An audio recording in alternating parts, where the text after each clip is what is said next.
Oke. Kalau di sini yang pedagogik siapa yang ngisi? Ibu Fitri kalau nggak salah, Bu. Oh, Bu Fitri. Oke, baik ya. Ya, baik Bapak Ibu semuanya, ini sudah bergabung dengan kita ada 70 peserta, saya rasa sudah sangat banyak. Saya tidak tahu ya bisa merekam atau tidak. Semoga bisa ya Ibu-ibu semua ya. Ini karena laptop yang sama saya gunakan untuk merekam yang aktivitas Daljab 4 begitu. Semoga tidak tumpang tindih. Saya coba rekam dulu. Mudah-mudahan nggak keberatan laptopnya, Bu. Ini karena baru-baru ini nggak tahu bisa apa enggak, tapi ya ini soalnya recordingnya lama, ini meter-meternya lama ya. Lagi lagi loading saya lihat, Bu. Iya, lagi loading. Ini biasanya cepat, mungkin karena dipakai juga untuk record yang Daljab 4 mungkin ya. Ini saya itu tidak bisa beraktivitas kalau banyak sekali yang minta di admit itu loh. Oh, Ini kan masih banyak sekali yang minta masuk. dari dua perangkat aja, Ibu. Admitnya nanti dari HP, jelasinnya dari laptop. Coba ya. Coba dulu, kontak. Semoga bisa. Karena nggak bisa ngeklik apapun kalau nggak di admit atau di deny.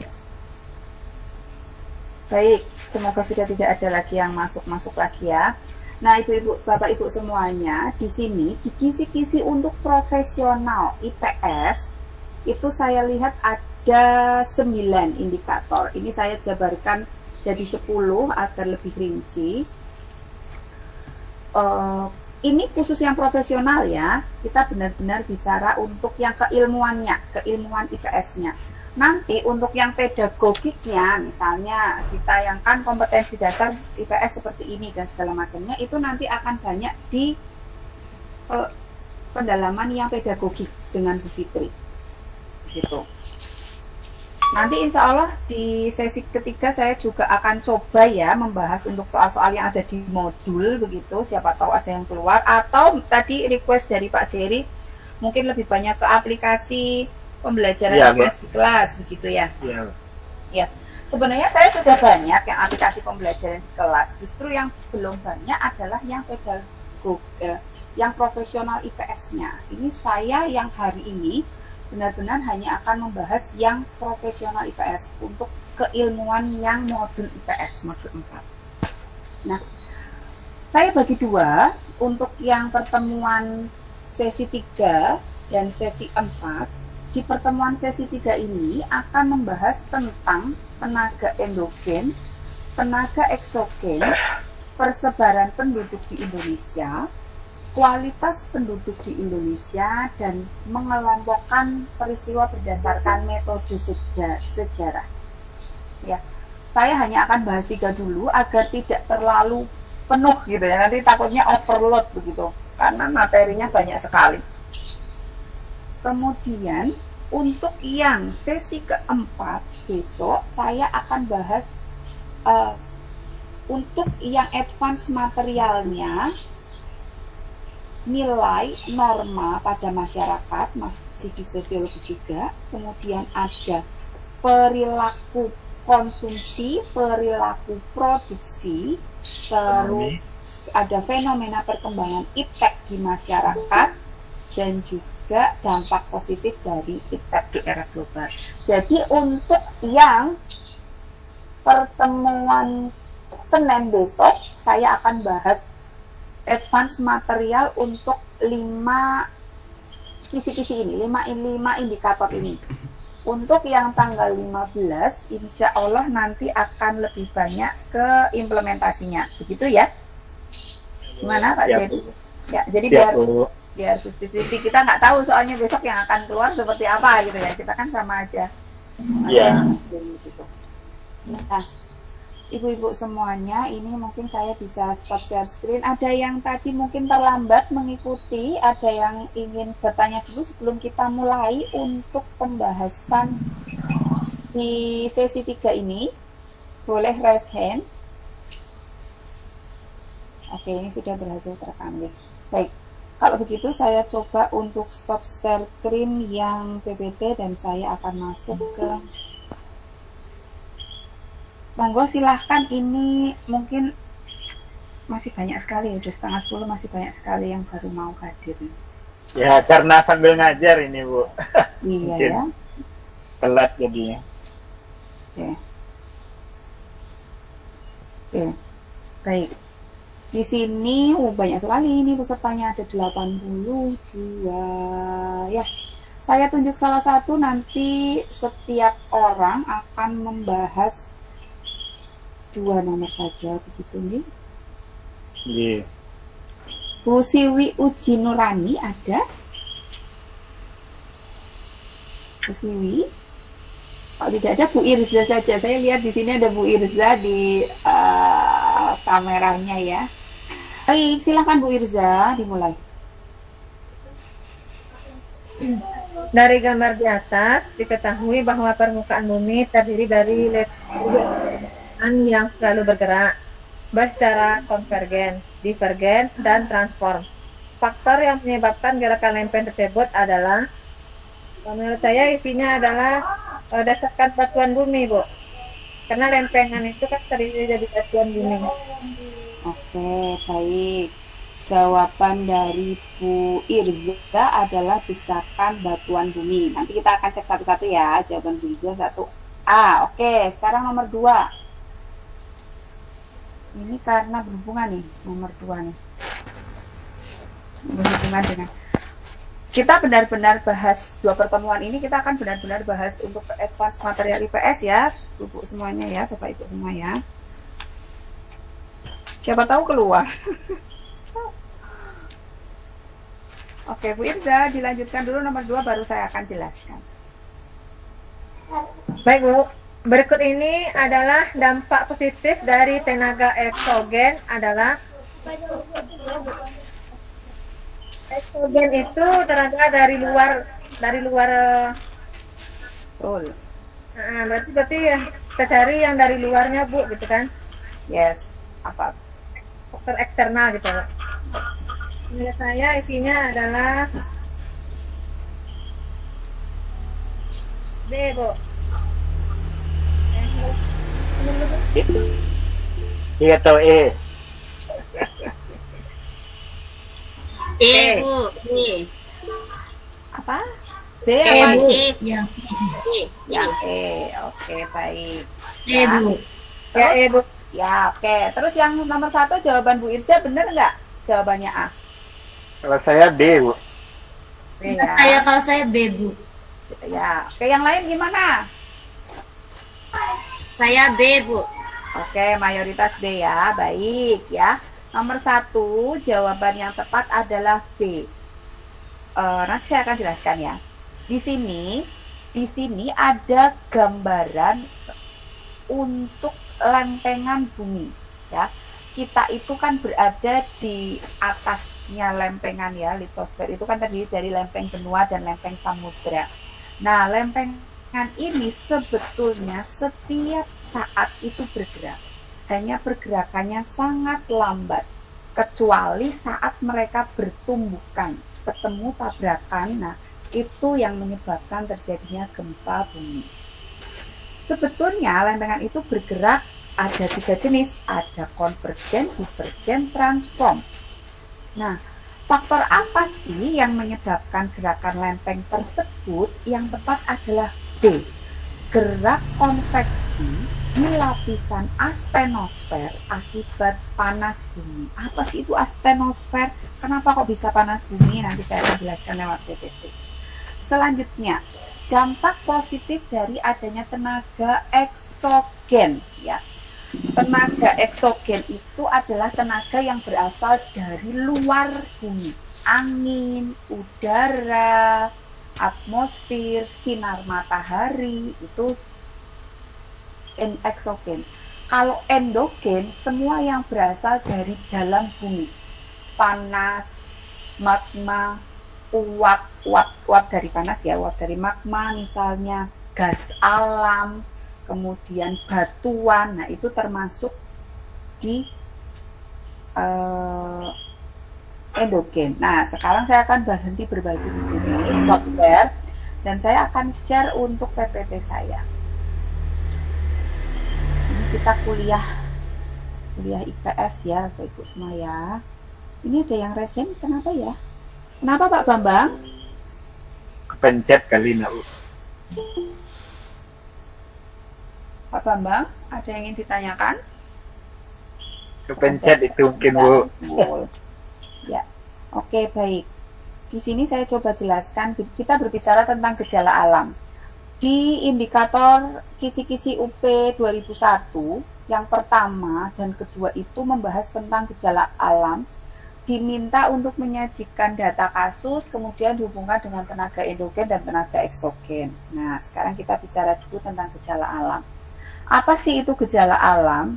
Gejala alam itu kan semua peristiwa alam yang ditimbulkan oleh alam dan berdampak pada kehidupan manusia. Jika peristiwa alam itu tidak berdampak pada kehidupan manusia, ya tidak bisa dinyatakan sebagai gejala alam. Kemudian, ya, kita tahu ini di sini ada gambar penampang bumi ya, Bapak Ibu semuanya ya. Bumi kita itu ada beberapa lapisan. Lapisan yang paling dalam adalah core atau inti bumi. Di sini adalah pusat dari tenaga yang ada di bumi. Ya. Kenapa sih bumi kita selalu bergerak lempengannya? Ya karena di dalam perutnya itu sebetulnya panas sekali. Kalau kita misalnya ya, kalau kita memasak air ya, merebus air, kalau ceretnya atau pancinya ditutup dan kondisinya panas, pasti kan tutupnya akan bergerak-gerak ya. Misalnya kita pakai panci nih, pancinya kan pasti akan bergerak-gerak jika panas sekali. Nah, panas dari inti bumi itu yang menyebabkan lempengan di atasnya selalu bergerak. Sama ketika Bapak Ibu sedang memasak nasi, memasak air misalnya ya begitu. Di lapisan setelah inti bumi ini ada yang namanya mantel. Mantel ini berfungsi untuk melindungi kita dari panasnya inti bumi ya. Kemudian di atasnya inti bumi ini ada astenosfer. Astenosfer ini yang sering kita sebut sebagai dapur magma. Magma dimasaknya di sini di lapisan astenosfer. Di atas astenosfer di sini ada dua lempengan Bapak Ibu. Ada lempeng benua, ada lempengan lagi namanya litosfer ya, litosfer. Di atas litosfer itulah tempat nempelnya lempeng benua dan lempeng samudra. Ya. Lempeng samudra itu sifatnya lebih keras dibandingkan lempeng benua. Nah, kadang juga bumi kita ada yang ini nih Bapak Ibu, ada treh namanya trends di sini. Ini adalah pertemuan lempeng. Ya. Nah, karena adanya tenaga baik dari dalam bumi ataupun dari luar bumi, ini yang bersifat membangun ataupun bisa merusak bumi. Ada tenaga apa saja? Tenaga endogen itu dibagi menjadi 3, tenaga tektonik, tenaga vulkanik, dan tenaga seisme atau gempa bumi. Tenaga tektonik ini ya berhubungan dengan pergerakan lempeng. Vulkanik ini berhubungan dengan pergerakan gunung berapi, aktivitas gunung berapi. Seisme ini berhubungan dengan kegempaan. Sedangkan tenaga dari luar yang bersifat merusak itu bisa berupa air, bisa berupa angin, bisa berupa gelombang atau gletser atau geyser. Ya, tidak hanya merusak, tapi juga bisa membawa manfaat juga. Semuanya tidak semuanya merusak, bisa juga membawa manfaat. Apa sih yang Pak Jerry siapkan untuk portofolio Pak Jerry? Pak Jerry ya siap bantuan. Refleksi, PTK, sertifikat diklat. Tuh. Refleksi. Awak ada gambarannya lu jaleh lo ya. refleksi Kak Sadonya, Kak. Alun PTK lah. PTK PTK. PTK kok yang wak beraja kok yang wajan kok. enggak Enggak, PTK Kak. Itu tuh PTK 3 tahun PTK 3 tahun ke belakang. PTK yang Oh, wak 3 beraja tahun. kini PTK yang wak beraja kini tuh untuk setelah UP tuh. Itu pun enggak PTK Oh. murni doh. Laporan PTK-nya lebih mengarah ke jurnal. Kalau yang apa mendekati UP itu. Setelah UP Oh, yang awak maja tuh laporan ya. Mengarah ke laporan lah biar awak dari ribet tuh. Awak pelajari Oh. format dari WAD itu. Berarti model PTK pakai bab-bab loh. Pakai bab, tapi nya sejenis jurnal. Pernah enggak buat jurnal kalau siap buat PTK?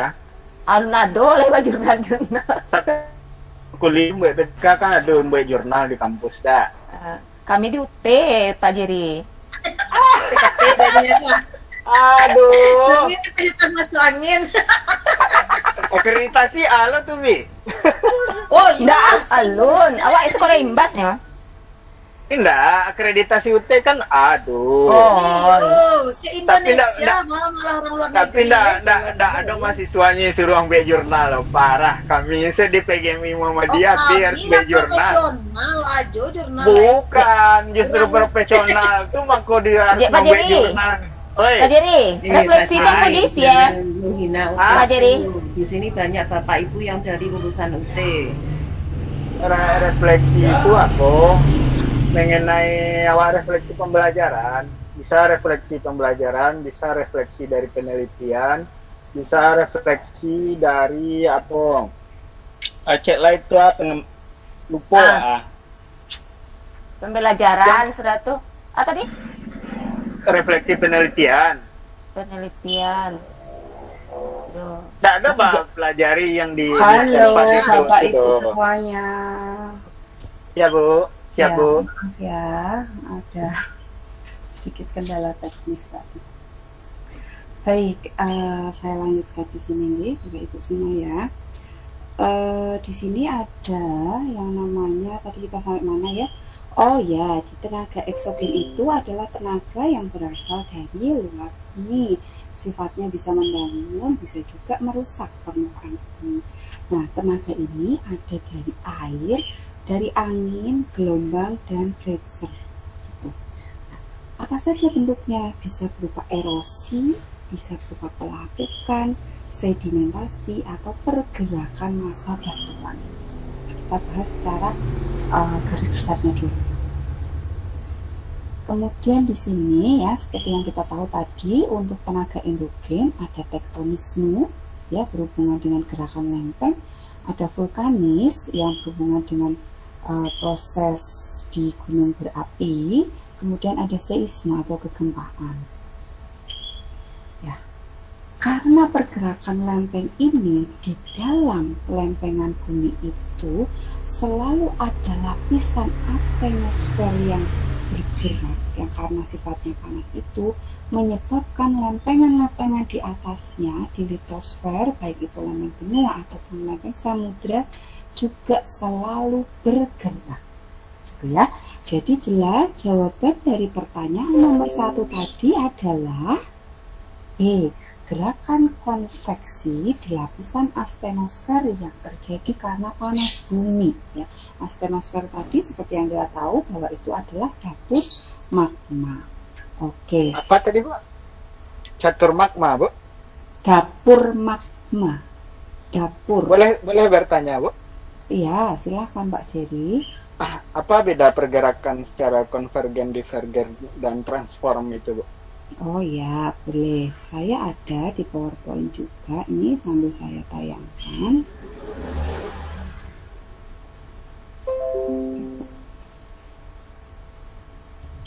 Nah, seperti yang kita tahu ya Bapak Ibu ya, ini adalah lempengannya. Tadi yang di gambar ini adalah lempengan kita. Ada lempeng Eurasia, lempeng Filipina, Indo-Australia, Antartika, Scotia, Nazca, Amerika Selatan, dan segala macamnya. Lempengan ini saling bergerak Dan suatu saat mereka akan bertemu, tumbukan pertemuan lempeng ada 3 jenis. Ada konvergen, ada divergen, ada transform. Lempeng samudra sifatnya lebih keras dibandingkan lempeng benua. Ya. Kalau yang keras ketemu dengan yang lunak, ya, kan pasti salah satu ada yang kalah ya. Ini ada beberapa jenis tumbukan pergerakan lempeng. Ini artinya adalah lempeng divergen yang saling menjauh. Divergen itu saling menjauh. Apabila dua lempeng sudah ketemu nih, ketemu jejeran, kemudian lempengan ini misah, menjauh. Nah, karena pemisahan ini menyebabkan pergerakan, kita akhirnya manusia di atasnya merasakan yang namanya gempa bumi. Pergerakan lempeng samudra menyebabkan pemekaran laut. Kalau di dalam laut itu tiba-tiba lempengannya bergerak, memisah, itu nanti akhirnya jadi pemekaran laut. Kalau yang di benua, di daratan, itu nantinya akan membuat lembah, retakan, lembah, begitu ya. Kemudian ada, kalau tadi divergen saling menjauh, yang ini konvergen saling mendekat. Dua lempeng, benua, samudra, bisa juga benua-benua, bisa juga samudra-samudra, ketemu. Yang tadinya jauh kemudian ketemu.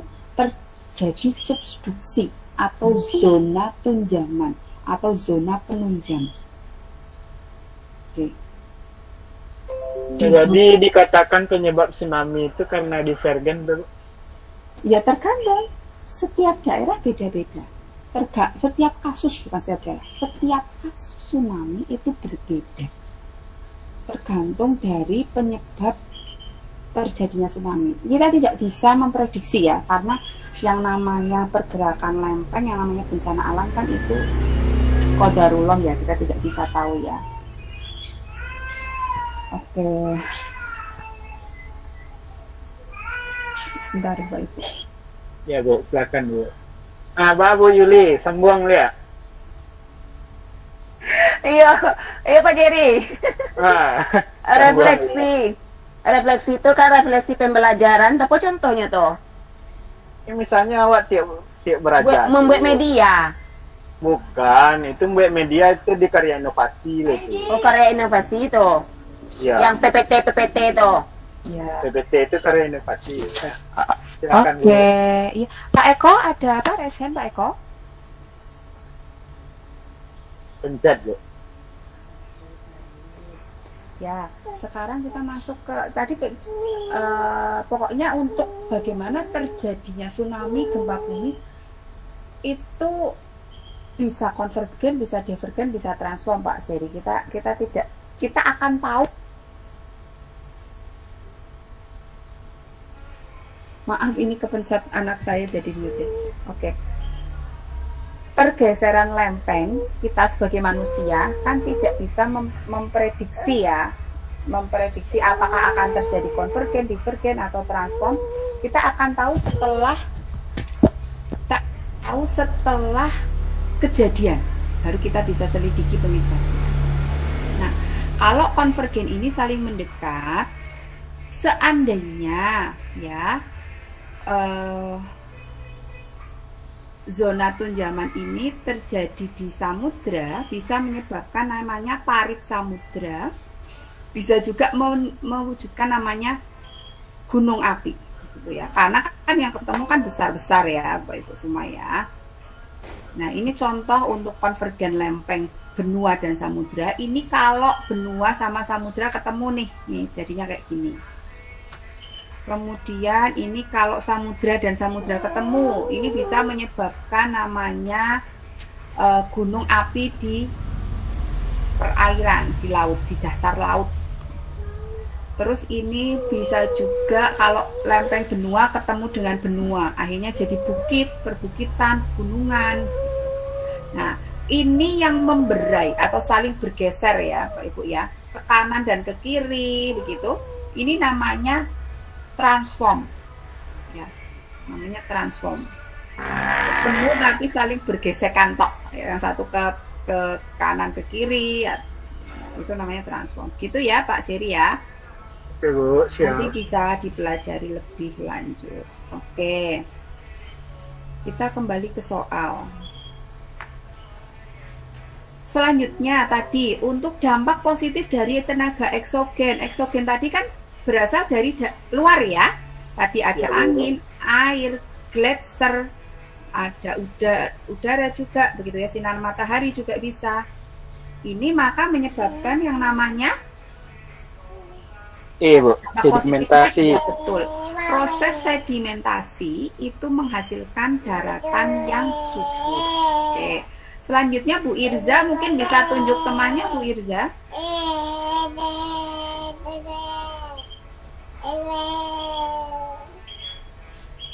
Bu Irza bisa tunjuk teman. Suara saya. Pak Herman, Bu. Pak Herman, Bu. Ini kok suaranya memantau kenapa? Dua perangkat mungkin tuh. Apa saya masuk dari sini ya? Coba sebentar. Enggak, saya nggak masuk lewat ini. Enggak, Bu. Ya, Bu, Irza coba dua Pak Herman, Bu. Oke, baik. Coba silakan Bu Irza tunjuk temannya Bu untuk jawab nomor. Coba Yuli, Bu.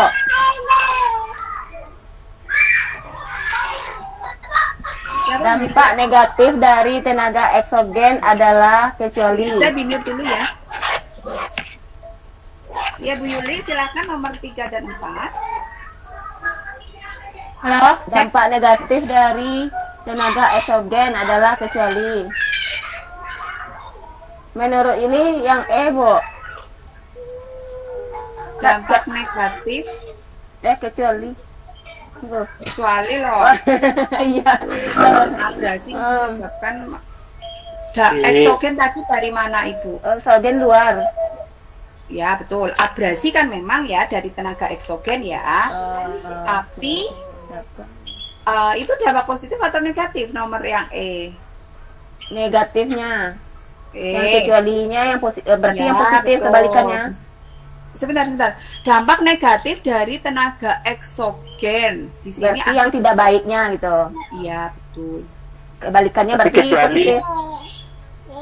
Kecuali itu berarti kebalikannya. Ya berarti positif kan? Ya, yang Masih positif ada yang lebih tepat ya, Bu? Masih ada yang lebih tepat. ada yang Oke. Ya, D. Hasil erosi dan sedimentasi di pesisir itu menyuburkan tanah, baik untuk pertanian dan perikanan. perikanan. Ya. Sedimentasi itu sedimentasi. Ya. Selanjutnya Bu Yuri nomor 4. Oh, salah Bu. Nomor 4, endogen dari dalam. Ya, tenaga endogen dari dalam. Terus Apa? negatifnya ya. Oh, Belum gempa dikerjain, tektonik. Gempa tektonik, Bu, yang B. Menurut ini yang B, Bu. Dampak negatif dari adanya Tenaga endogen di antaranya. Jawabannya apa, Bu? B. Gempa tektonik di dasar laut mengakibatkan gelombang tsunami sehingga banyak memakan korban. Oke, tepat sekali. Jawabannya adalah B. Gempa tektonik dasar lautan. Baru satu betul, Bu, dari 4 soal, Bu. Alhamdulillah, nggak apa-apa. Memang materi profesional itu sulit. Iya, Bu. Oke.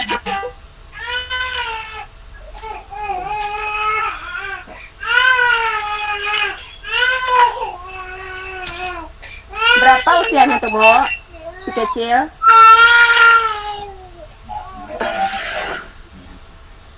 Oke, baik. Selanjutnya ya, saya tunjuk saja. Pak Kendrat. Kendrat kenapa namanya? Ya, Kendra kenapa tuh? Oh, gitu. Tanda tanya nggak itu? Woi, Pak Kendrat kenapa, woi? Ya, sebentar. Pakai baju dulu. Belum dikerjain ya. Nggak apa-apa, kita bahas bersama-sama di sini. Ya, Biar Li coba bantu, Bu. Ya, oke. Ya. Oke. Gambar di atas merupakan salah satu dampak dari adanya gempa dan tsunami di Palu, Sulawesi Tengah pada tahun 2018. Penyebab terjadinya gempa dan tsunami tersebut karena adanya kelongsoran sedimen dalam laut yang mencapai 200-300 meter. Fenomena yang terjadi ini merupakan akibat adanya kuasa Tuhan. Ya lah Pak, kita banyak kuasa Tuhan. Hendra kenapa ini ya? Tenaga endogen. Ya. VG apa kah? Kalau gempa dan tsunami kan berarti dari mana itu? Dalam apa luar? Dalam. Dalam. Endogen. Dalam Bu, endogen. Endogen, tepat sekali. Betul ya Bu? Oke. Ya. Kemudian silakan yang mau. Pak akan gendrat. Kenapa? Pakai tanda tanya. Coba tunjuk temannya satu orang. Anjay. Oh maaf itu Bu dosen ya. Itu saya. Maaf Bu. Babi ini teman saya nih. Babi Nurmiati. Bu siapa? Babi. Ya, Bu Febi, monggo Bu Febi. Ini kalau cek ini ya. Baby kenapa? Febi bagaimana anak ini? Ya, baby bagaimana? Berdasarkan ciri-ciri tersebut, maka aktivitas gunung api menunjukkan status siaga ya Bu ya. Ya, betul. Statusnya siaga. Di tempat Bapak Ibu semua ada gunung berapi tidak? Ada Bu, tapi tidak Iya, aktif adanya, lagi Bu. tapi jauh dari tempat saya Bu. Ya beruntung kan kalau tidak aktif. Aktif lagi Bu. Kadang-kadang aktifnya Bu. Ya. Masih Pak Jerry. Yang gunung Merapi masih aktif. Kalau di Jogja itu kan ada gunung berapi gunung Merapi yang selalu aktif 5 tahun. Ya oke.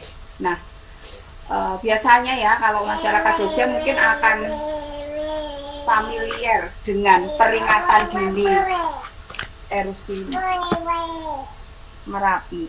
Ya, seperti yang Kalau kami familiar peringatan tsunami Bu.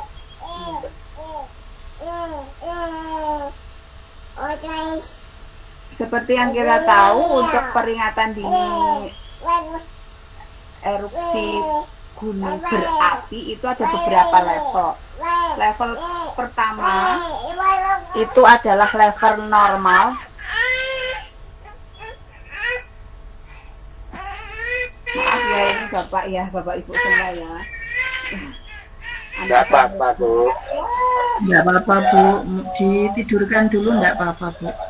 Ini juga begitu Nggak kok Bu. mau sama yang lain, maunya cuma dibetan itu.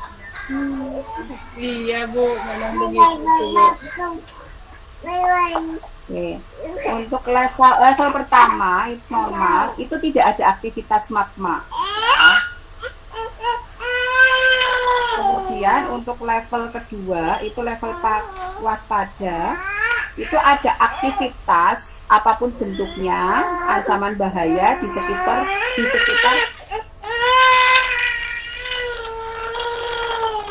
pusat erupsi ya. Terus ada level 3, level siaga ya. Siaga ini kalau terjadi peningkatan kegiatan seismik ya, itu level ketiga yang bisa berpotensi untuk menimbulkan letusan. Terus yang terakhir adalah level 4 itu awas. Awas itu ya gunung berapinya sudah siap meletus dan biasanya akan berulang sampai 24 jam. Jadi ada letusan susulan begitu ya. Oke, jawabannya Bu Baby betul, levelnya siaga kalau dari ciri ini. Nomor 7 Bu Baby. Indonesia merupakan negara yang rawan terhadap bencana alam. Bencana tersebut disebabkan oleh kondisi geologi Indonesia berada pada pertemuan lempeng. Berikut ini faktor penyebab gempa bumi tektonik yang menimbulkan dampak korban yang besar adalah aktivitas vulkanisme yang berangkai membentuk jalur yang memanjang. Ya, Bu. Yang Bu. Oke. Aktivitas vulkanisme yang berangkai membentuk jalur memanjang. Oke. Ya itu betul sebetulnya Bu. Cuma di sini dampaknya adalah korban yang sangat besar, korban yang besar. Oke, Bu. Kalau korban besar lebih ke mana? Ke gempa bumi biasanya. Korban itu kan tidak hanya korban jiwa, korban material, harta benda kan itu termasuk juga korban. Biasanya kita karena di Indonesia itu lebih sering terjadi gempa ya. Gempa itu yang nanti akan memicu.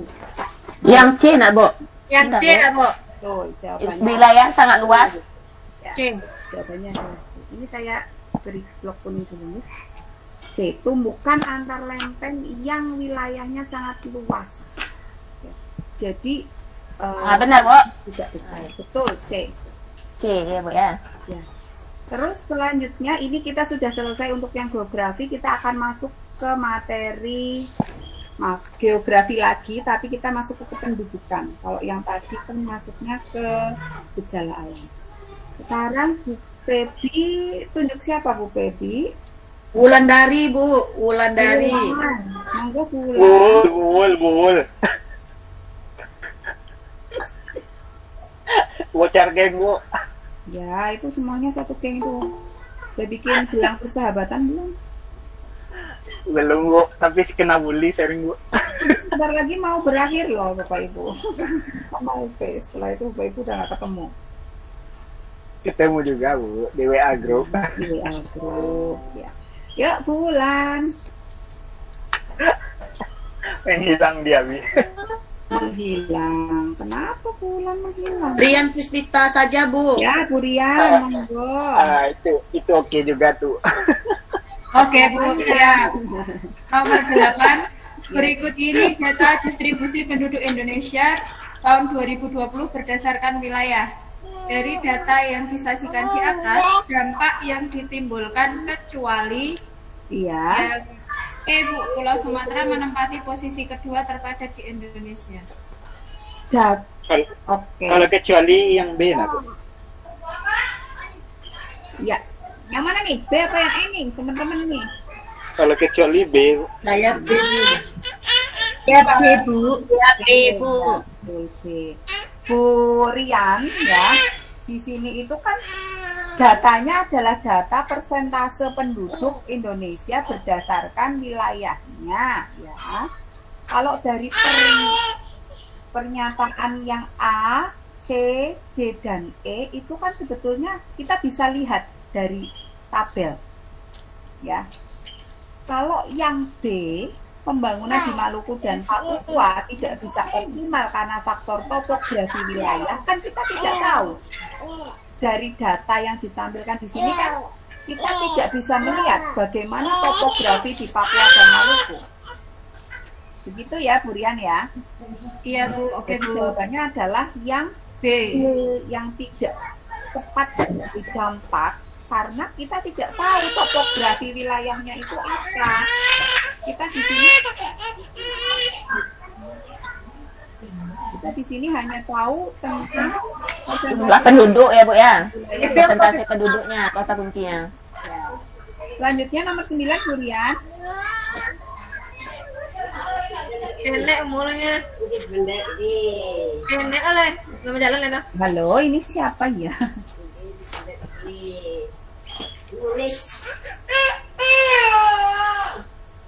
Bu Pipit. Ayo, Ya. Bu Pipit. Ya. Soal aja langsung. Ya, nomor 9. Hasil sensus penduduk tahun 2020 juga mencatat mayoritas penduduk Indonesia didominasi oleh generasi Z dan generasi milenial. Proporsi generasi Z sebanyak 27,94% dan generasi milenial sebanyak 25,87% dari total populasi. Dari sisi demografi, seluruh generasi X dan generasi milenial merupakan penduduk yang berada pada kelompok usia produktif pada 2020. Sedangkan generasi Z terdiri dari penduduk usia belum produktif dan produktif. Dampak positif adanya persebaran penduduk usia produktif adalah Dampak positif adanya persebaran penduduk usia produktif. Menurut Yuli C, Bu. yang C, Bu. C, Bu. Ya, betul. Jawabannya adalah penduduk usia produktif itu lebih open minded dan melek teknologi. Baik Bapak Ibu, seperti yang kita tahu bahwa kita berada di generasi apa nih ya? Kalau generasi Z itu kan yang lahir tahun 19 Sebelum 80-an. ya, 1997 sampai 2012.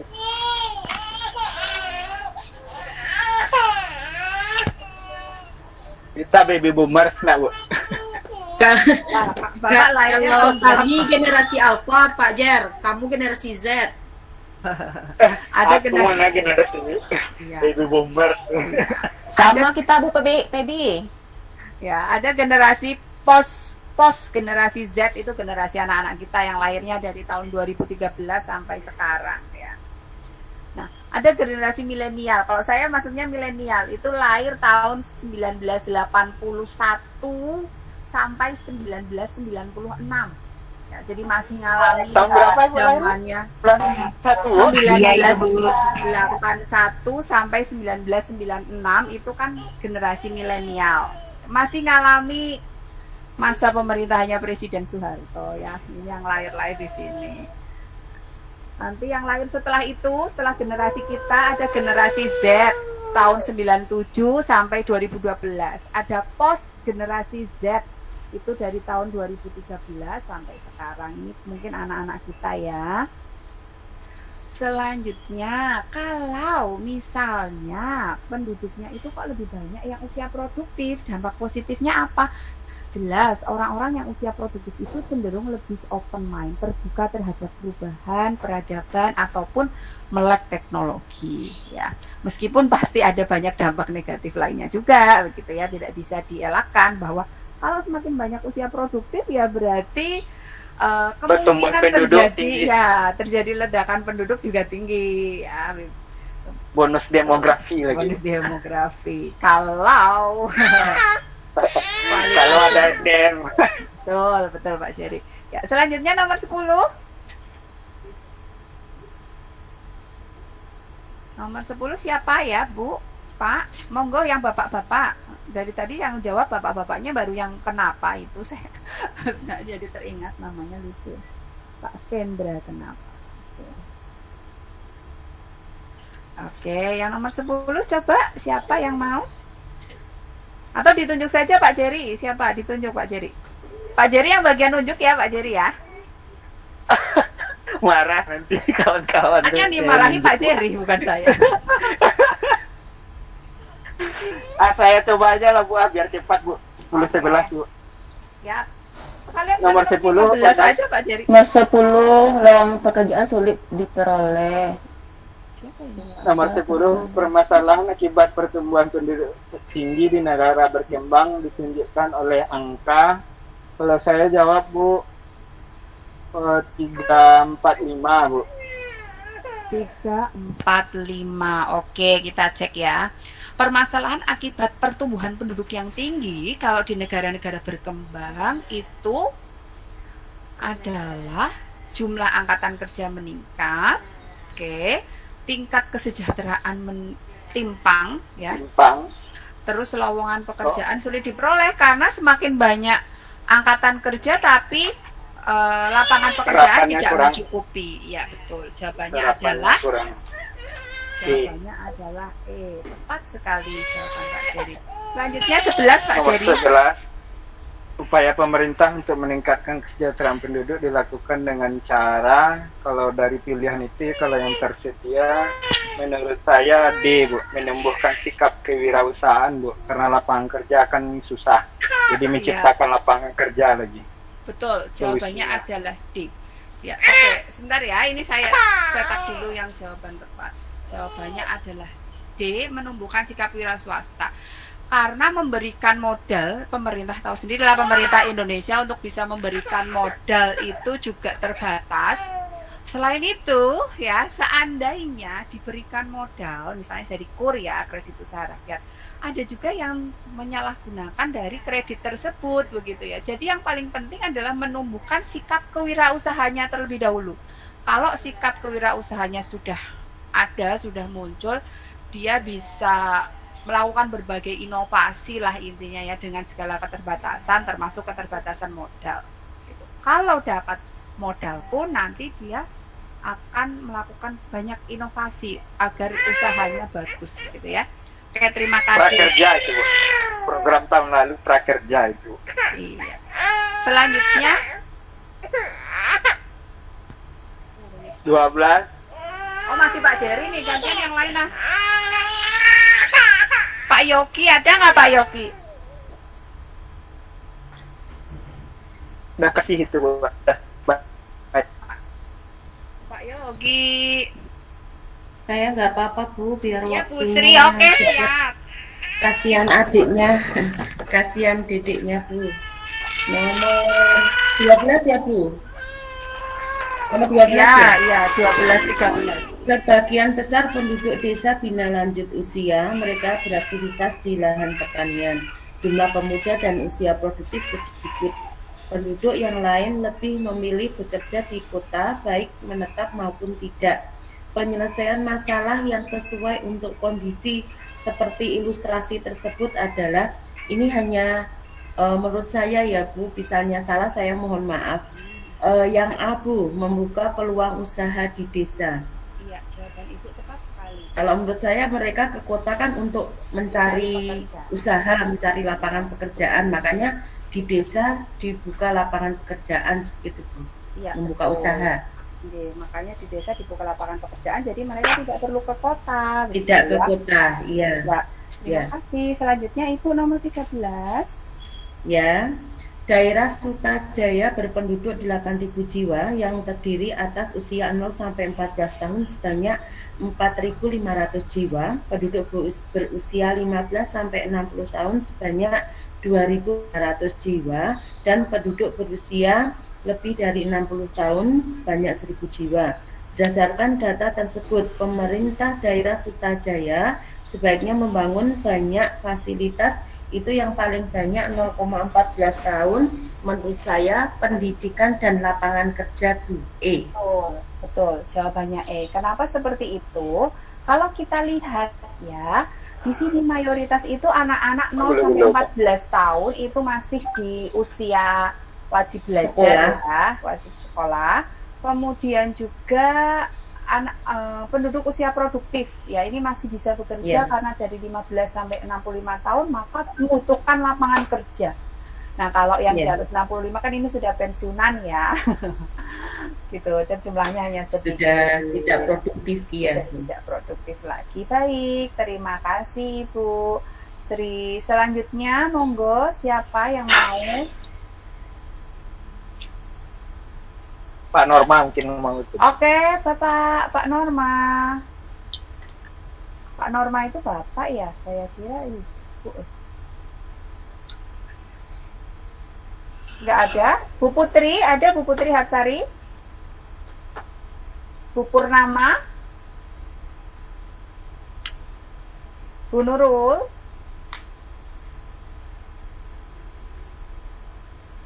Nggak ada juga ya. Bu Noni, ada Bu Noni? Mungkin ini sambil ngajar ya ibu-ibu semua ya. Kata kuncinya ada di nomor 4 satu, Bu. Bu Yuli. Ya udah Bu Yuli aja lah, Bu Yuli. Akhirnya kata kuncinya nomor 4 baru, Bu. Nggak apa-apa. Usaha ya. untuk mengendalikan masalah pertumbuhan penduduk adalah nomor. Yang 4, membuat undang-undang perkawinan. Program KB itu. Iya. Untuk mengendalikan masalah pertumbuhan penduduk. Oke, undang-undang perkawinan bisa. KB Nomor 5. 345. 345 berarti, Bu. Ya betul, jawabannya 345 ya. Sorry. Betul. Mengendalikan. Ya, mengendalikan masalah mengendalikan pertumbuhan kelahiran penduduk. dari Iya. KB, membuat undang-undang perkawinan minimal 17 atau 18 sih sekarang ya? Iya. 18 kalau tidak salah. Soalnya kemarin tetangga ada yang nikahi anak 17 tahun akhirnya disidang dulu seminggu. Oke. Selanjutnya ada mengubah pandangan masyarakat bahwa banyak anak banyak rezeki ya. Kenapa? Karena nanti beban pemerintah jadi semakin besar. Kalau semua anak, semua orang di Indonesia punya banyak anak. Oke. Selanjutnya nomor 15, 16 kita sudah masuk ke sejarah. Ya, kita sudah masuk ke sejarah tentang metode sejarah. Gitu. Ya. Bu Yuli masih mau menjawab atau bagaimana Bu Yuli? Saya coba Bu, biar cepat Primer, Bu. sejarah primer. Ini Pokok siapa ya? ya? Ya, coba Bu Yuli sama Pak Jerry ya. Pak Jerry nomor 16. Satu, dua, 15 tiga. Wak. bener.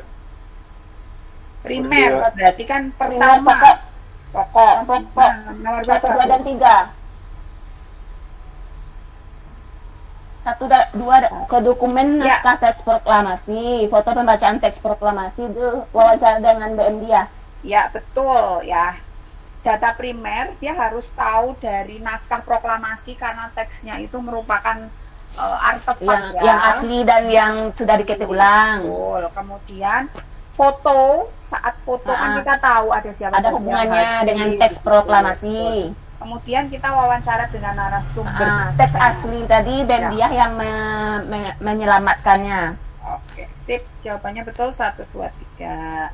Nomor 16. Tadi Pak Jerry mau jawab nih. Oke Bu, saya coba Bu. Contoh jenis sumber data yang sesuai untuk mengisi tanda tanya adalah kalau sumber benda itu berdasarkan pilihan itu D Bu.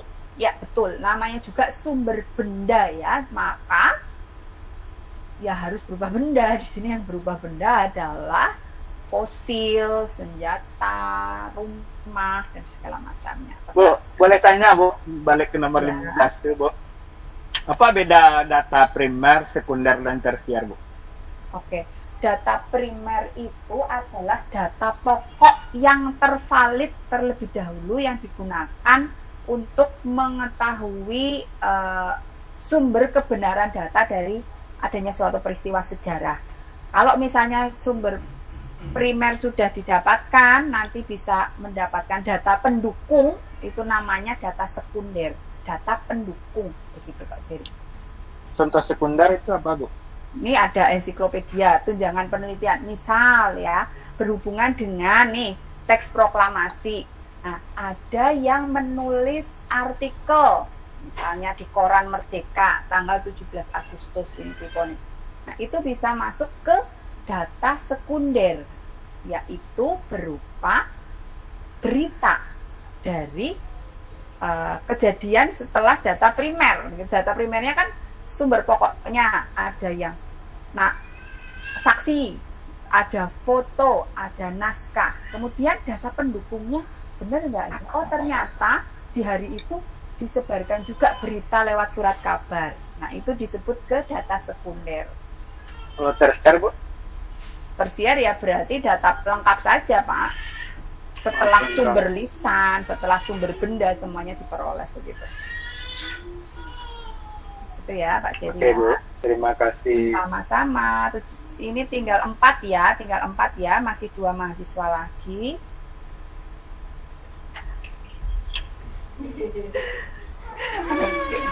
Coba biarin aja, nggak apa-apa.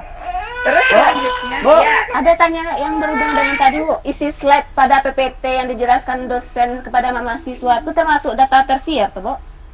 isi PPT dosen yang dijelaskan kepada Yang B itu masuk data apa tuh Bu?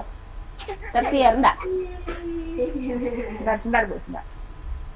Yang nomor Konteksnya 16 belum tadi. jelas, Nah. Oh, ini mah sumber, iya tersier sudah. Ini mah sudah berkali-kali. Kan cuman sudah. pelengkap. Iya, sudah perlengkapnya aja udah apa ya? Gini, dosen itu bisa membuat slide PPT kan dia sudah mengumpulkan berbagai referensi. Nah, referensi itu kan data sekunder begitu. Ya ini sudah data tersier gitu. Hanya Oh iya. ibaratnya kalau kita tersier kalau di ekonomi itu kan kebutuhan mewah ya. Kebutuhan yang apa ya? Iya, hanya untuk pelengkap biar semakin mempermudah saja memperoleh data secara begitu ya Bu ya. Oke, selanjutnya ya. Ini yang bapak-bapak sudah mau Jumatan ini. Bu Ninda. Ada Bu Ninda, Bu. Saya mau sekali-kali ditunjuk langsung ada orangnya gitu ya. Bu Yesi.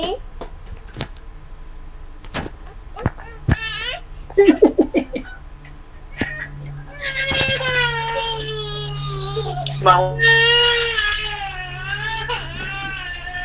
Bu Yesi nggak ada. baby maju lagi. Ini Bapak Ibu yang lain ada nggak ya? Saya coba, Bu. Ya, Bu. Ya, silahkan. Ada, Bu. Nomor 17 deh. Tujuan seorang peneliti sejarah melakukan sebuah verifikasi atau kritik sumber adalah, saya menjawabnya D, Bu, untuk mendapatkan sumber-sumber penelitian yang relevan.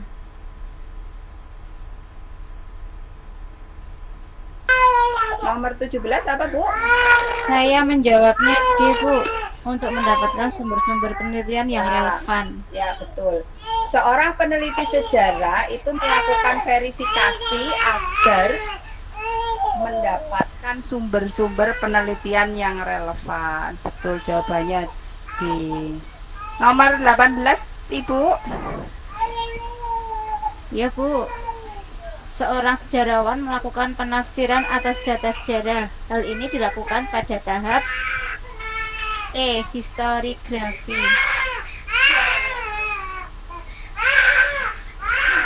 Coba nomor 18 ya. Penafsiran data dalam sejarah. Itu di tahap mana? Historiografi. Oke, sepertinya saya perlu menayangkan PPT saya dulu nih, ya. Biar ibu-ibu semua tahu apa sih itu tahapan dalam sejarah, metodenya. Oke. Cek di sini, ibu-ibu semua. Di sini ada beberapa metode penelitian sejarah. Ada metode heuristik, kritik, dan historiografi. Ini berurutan ya, Bapak Ibu semua ya. Diawali dari yang pertama dulu adalah heuristik. Kemudian dilanjutkan dengan kritik. Setelah kritik ada historiografi. Apa itu? Saya akan jelaskan masing-masing. Heuristik itu adalah tahapan menemukan dan menghimpun sumber informasi dan jejak sejarah di masa lampau. Jadi kalau mau mengumpulkan bukti-bukti sejarah diawali dari heuristik dulu, ya. Tahap menemukan, menghimpun sumber dari berbagai informasi baik lisan ataupun tertulis. Setelah memperoleh sumber-sumber, kemudian sumber tersebut diverifikasi, ya. Itu masuk ke tahap kritik. Di dalam tahap kritik ini untuk memilih mana sumber yang asli, mana sumber yang palsu, maka ada yang disebut dengan verifikasi data. Berarti tadi jawabannya apa, Bu? Verifikasi data untuk mendapatkan data yang otentik, tepat. Iya. Selanjutnya tahap berikutnya adalah interpretasi. Setelah memperoleh mana data yang asli dan membuang data-data yang palsu, kemudian menafsirkan fakta untuk bisa memperoleh keterhubungan, ya. Nanti setelah di sini akan bisa dilakukan analisis dan sintesis. Yang terakhir adalah historiografi, maaf salah ngetiknya. Historiografi adalah melakukan rekonstruksi imajinatif dari masa lampau berdasarkan data yang diperoleh. Ya, ini bisa berupa rekaman, ya, setelah menganalisis rekaman atau bukti peninggalan sejarah di masa lampau. Nanti ada pertanyaan historiografi di nomor 20 kalau nggak salah. Ya, kita kembali lagi ke soal. Oke, jadi jawabannya apa, Bu? Jika seorang sejarawan melakukan penafsiran data, berarti di tahap apa namanya tadi? Interpretasi. Interpretasi atau verifikasi. Menafsirkan data. Menafsirkan, Bu. Menafsirkan berarti apa? Interpretasi ya. Ya, jawabannya adalah interpretasi. Selanjutnya yang nomor 19. Seorang sejarawan, bareng-bareng yuk, menguji kesesuaian tanggal pembuatan dokumen dengan isinya. Kira-kira untuk biar apa nih? Kok harus diuji? Apakah tanggalnya yang ada di dokumen dengan isinya itu sinkron enggak? Kredibilitas. Otentisitas Nah, sumber nggak, Bu? kalau saya lebih ke otentisitas, otentik, buktinya real, Otentikasi. otentik atau tidak sumbernya, ya. Otentik. Oke. Terakhir nomor 20, pada tahap historiografi, tadi gimana ayo tahap historiografi, maka yang dilakukan Rekonstruksi peneliti imajinatif. sejarah adalah ya merekonstruksi imajinatif itu dalam bentuk apa kalau di jawaban ini? Mungkin Bu. Ibu. D. B ya, fakta yang tadi sudah dikumpulkan, diketik, diimplementasikan, kemudian disajikan dalam bentuk tulisan yang logis dan bermakna. Baik, terima kasih sekali Bapak Ibu untuk kesempatannya. Saya share untuk soal yang sudah ada jawabannya dan PPT-nya ke nomornya Pak Jerry ya, sekarang ya. Boleh Bu, siap Bu. Terima kasih, Bu. Ya, sama-sama Bapak Ibu semuanya. Sampai jumpa lagi di hari insya Allah hari Senin ya. Baik, saya akhiri dulu kelas ini.